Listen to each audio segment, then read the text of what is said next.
I can remember working for my father right before, within the last year of his death. I helped him with a business that he was running in Tulsa, Oklahoma, and I was his office manager for a while. And the business was selling recreational vehicles, travel trailers, and we sold other things as well. And I would do the paperwork for transactions. Well, one of our salesmen, who was a good deacon, happened to collect too much money. And as I looked at the money that he had brought in and I compared it to what the person really owed, it was too much. It was $100 and something too much. So I went in and talked to him about that, and his response was, well, we don't get enough for these transactions, so it helps us catch up. And I took it back in, laid it on my desk, and just looked at that ticket. And my conscience just began to burn and to burn.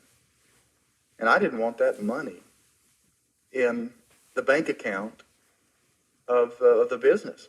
It would be like putting a curse or a cancer in there. I didn't tell anybody. I just took the excess money, put it in an envelope, addressed it to the guy, sent it to him. I got a phone call like a day or so later. The guy got this money in the mail. He says, who are you guys? Nobody does this.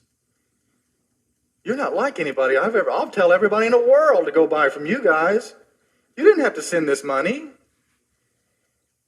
But you know, God, when he has a sensitive conscience that he can work with, you know, God can begin to direct us in some ways that may be different from the world around us, but we can't imagine the significance that it'll ultimately have. And David had this character, he had this integrity, that in spite of everybody around him being so much different, yet it was continuing to shine through.